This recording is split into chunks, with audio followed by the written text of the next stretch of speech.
Hi and welcome to the Sewing Studio. I'm Anna and this video is all about the wonderful Baby Lock Victory Overlocker. Now there's quite a few overlockers in their range. This is the second overlocker that we have and it's the first one that features their auto tension. So I'm going to talk you through all of its features. I'll show you everything that comes in the box. I'll show you how easy it is just to thread the machine and how true the auto tension really is. And then I'll talk a bit about warranty and support. So we've split all of those into chapters. So if there's a particular section that you're interested in, feel free to head straight there. So the Victory Overlocker is a compact machine, but it's powerful. It sews up to 1,500 stitches per minute. It weighs 7.5 kilos and it has a handle in here to help you transport the machine. Now it's got space here for 4 different spools of thread, but you can sew with 2, 3 or 4 threads and that gives you multiple different stitch options from your standard overlock stitch right down to a 2-thread rolled hem. You've got your thread tree, which is telescopic, so it comes up like that for when you're using the machine, and then it just simply goes back down for when you're packing it away. Now, as I say, it does have automatic tension, so you don't see any dials in the front here because the machine is going to take care of that for you. And you simply follow each thread path down. Now, the loopers, they thread with jet air. Let me open this to show you. So you'll see you've just got 2 holes here where you pop some of the thread in, push the lever, and then air pushes that thread all the way around the lever for you. And when it comes to the needles, there is a built-in needle threader as well that works on both the left and the right needle. And then the needles themselves on Baby Lock machines are sighted vertically. Now a lot of overlockers, they are on a slight angle, which can tend to pierce fabric and cause a bit of puckering. By them going vertically, that avoids that, but also it gives the machine more penetration power to go through those thicker fabrics to ultimately give you nicer results. Now the presser foot lifts up just from the back here and it's nice and high that you can get bulky items in underneath, and you can also adjust the pressure that is applied to the presser foot, and that's done with this dial on the top here. Down here you've got your stitch width adjustment, which can go up to 7.5 millimeters, and then stitch length, which goes up to 4 millimeters, and you can also disengage the cutting knife if you don't want to use that. Now, like with most overlockers, there are 2 sets of feed teeth, and that's for differential feed, which is adjusted over here. So for most things, you'll be on the letter N for normal, but then you can go lower than that, which will slow the front set of feed teeth down, which helps to counteract any sort of waviness that you're getting in your stitches. And then if you want waviness, so if you want to achieve a gather, that's when you come up above the normal setting to get those gathering results. Under the cover here as well, you have a stitch selection dial, which the manual talks you through that when you're switching between your stitches. There's also a cheat sheet as well that can help with that. And then these bits here are all just to do with the threading of the loopers, which I will show you when we get to the sewing section. Now, when you're sewing with 2 threads, sometimes it calls for us not to use the upper looper. And in a lot of machines, there is a little gadget that you put in there to blank that out that is separate, that could easily get lost. And in here, it's not. It's attached to it and it just engages when you need it and then disengages when you don't need it, basically. So nice and simple. More importantly, nothing to get lost. Now, a couple of hidden features on this machine that are really useful. Down in under here, there is a tray, and that's to catch your needles. So if you're replacing your needles and you accidentally drop one, they'll fall down into this tray and you can grab it successfully. And then over here, if you just pop this up and slide it out, you've got a storage tray that already has some accessories in there. So let's move on to what's in the box. So the machine will arrive like this, albeit obviously not plugged in, but the power lead and foot control are absolutely included. And you'll have the standard presser foot already attached. And then you've got this range of accessories and they all fit nicely in these accessory pouches.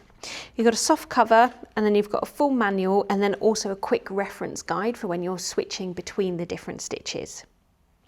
So let's head into the sewing section where I can show you how to change between those different stitches, show you the actual true auto tension and its beautiful results. So we're going to thread the machine for a standard 4-thread overlock, And the first thing we want to do is lock the loopers into position for the air threading. Very easy to do, just push this button and then turn the hand wheel towards you until they lock, like so. So I'm going to do the lower looper first, although it doesn't matter which one you do. And the first guide is on the thread tree here, and then the second one just pops into the back of the thread path, and then you come forward and just in behind a little piece of metal under there just to keep it where it needs to be. Make sure that the looper selector for the air is on the one that you're doing. So we're on the lower looper. So it's activated in this hole now, which is where we're going to put about 1/2 inch of thread down through. I'm going to do it with my tweezers so that you can see what I'm doing and my hands don't get in the way. And just pop that down in there.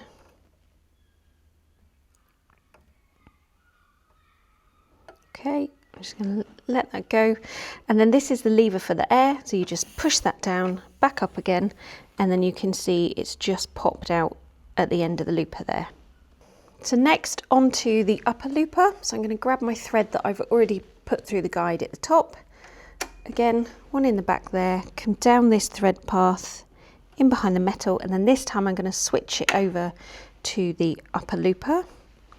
And then again, just grab the end of your thread, pop in about 1/2 inch or so. There we go, and do your puff of air. And you can see that is now come out of the looper where we need it. I'm just going to pop that out through the back of the machine and under the foot. Okay, so that's the loopers done. And then what you want to do is unlock the loopers so that you can sew, because obviously they're locked for threading. And all you do is just simply push the slider over and these now move freely. Okay. So when it comes to the needle, what you want to do for the needle threader is make sure that on the hand wheel, these 2 green lines are lined up. And then you know the needles are in the right position for the needle threader. So I'm going to grab my thread for the right needle, again in the thread tree, in the guide at the back, down, in behind. Don't use this piece, that's for a different stitch. In behind here, up, over, in behind the thread guide. And then I'm going to do the same with the left needle on its thread path. So in behind that metal, in behind there, up, over, and in. And then when it comes to the needle threader, you want to drop the presser foot so that you're threading with some tension. And then just like the upper and lower looper, it has a left and a right setting, which is just this piece of metal here, left and right. So I'm going to do the right one first. I'm going to leave it on the right. So I'm going to bring the needle threader down, and that's now put a hook through the eye of the needle. And then I'm going to grab my thread with both hands, lay it under that hook, and then just let go, draw the needle threader back, and then you've got your loop at the back that you just pull through, and that's the right one threaded. So now I'm going to switch over to the left and then do the exact same thing.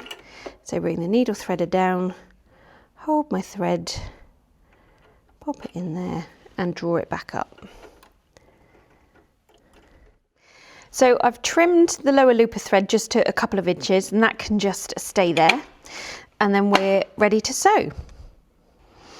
So I've got a couple of pieces of cotton here. I've got the knife up. I'm just going to pop it under the presser foot. And because it's the first time that I've used the machine since threading it, I'm going to go by hand for a few stitches first to get that looper thread drawn up. There we go. And then we know everything is moving freely. I'm going to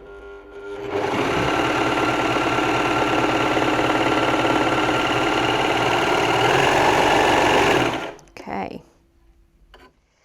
And look at what a beautiful result that is. That's on the top, that's underneath, and the loops are sitting right on the edge, exactly where we need it to be. So we've not had to set any tensions or anything. It's just done what it needs to do.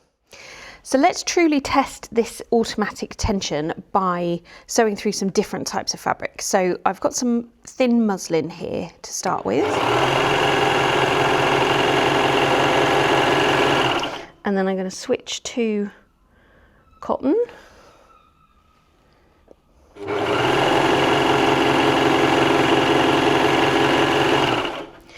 And then I've got some soft leather.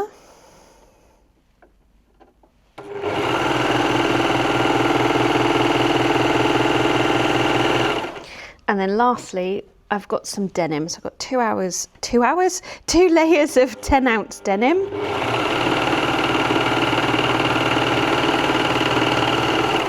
Okay.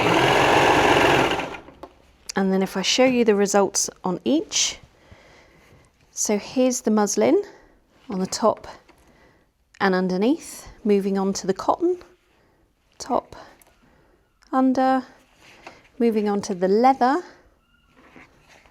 underneath, and then lastly the denim on the top and underneath. And you can see it's just a beautiful result on every single piece, with us not having to have changed any tensions, moved anything around. It just absolutely does what it needs to do. So that's a 4-thread overlock. You can sew 3-thread overlocks as well. So to achieve a wide one, you just remove the right needle thread and the needle, and then you get a result like this, where you've got your one needle stitch and then upper and lower looper. And then to achieve a narrow one, you remove the left needle, so leave the right one in that time, remove the left needle and the thread, and move the stitch selector to letter B. And then that one looks like that. So the same stitch, just a narrower seam. To sew a rolled hem, we want to put the stitch selector on letter D, and then remove the left needle thread and needle completely. So I'm just going to cut my thread off up there and then pull it, raise the presser foot, pull it through and out through the bottom. Let's just get my tweezers. There we go. So that one's out now, and then I'm going to remove the left needle completely. If you leave it in and just unthreaded, the machine will still try to loop around the needle, which is why it has to come out completely, so you get that fine rolled hem. The stitch length dial, you need to move it around to the rolled hem setting. That in turn will disengage the chain finger for overlocking, and then you can be anywhere between 1 and 4 on the grey marker. There is your rolled hem.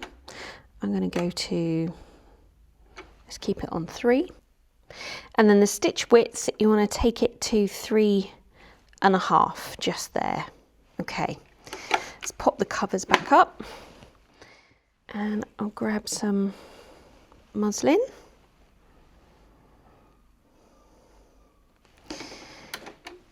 And we'll sew our rolled hem.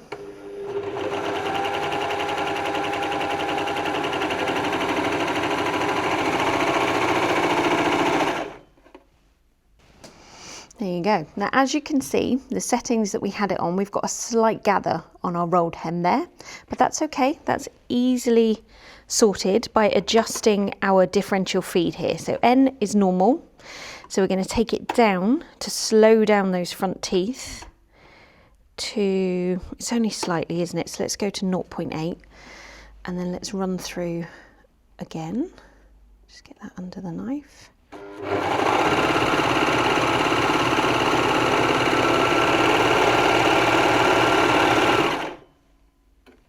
There you go, and you can see how that's now sitting much flatter, just for a slight adjustment on the differential feed. And going down from normal, what that does is slows down the teeth at the front, so it counteracts that gathering action. So whilst we're talking about gathering, you do that in the opposite direction. So you go up, we can go right up to 2. But we do need 4 threads for this, so I'm going to pop the left needle back in. So I've popped the left needle back in and got that threaded. The stitch selector needs to be on A. You're going to pop your stitch length as high as you can, so to number 4, and then the stitch width back to 5.5. So essentially, it's very easy to achieve a gather from a 4-thread overlock. So everything is set up for a 4-thread overlock. The only difference is that The differential feed is up on 2 and the stitch length is at the longest stitch length of 4. So I'm going to grab my piece of cotton and let's gather.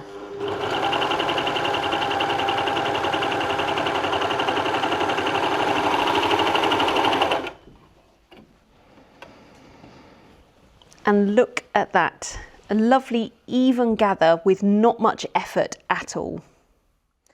So other seams that you can achieve on this machine is a flat lock. And these are really good for lycra or anything where you want a flat seam. So you can see you've got your overlock on the top there and then your kind of ladder stitch on the bottom. So it doesn't rub when the garment is on the body. And you can do a 3 thread here, you can do a 2 thread wide or a 2 thread narrow. And then on these two, we used an aero flock, which is like a fluffy thread in the loopers. And to set the machine up for that, the stitch chart in the back of the book, it's got the most common stitches in there and you just follow each stage along, but it does also have more details in the book as well. Now when it comes to me talking about aeroflock thread, you can use decorative threads with this machine as well. So the general rule of thumb for the loopers is if the thread fits in the hole, then go for it to achieve different effects. And then when it comes to the needle, you want to just change up the size of your needle. Something like a size 90 top stitch is quite good. And then go for your thicker thread in there to achieve different styles depending on what you want to achieve. So I hope you are as impressed with the Baby Lock Victory Overlocker as I am, in terms of the beautiful results that it gives, but also just how easy it is to use.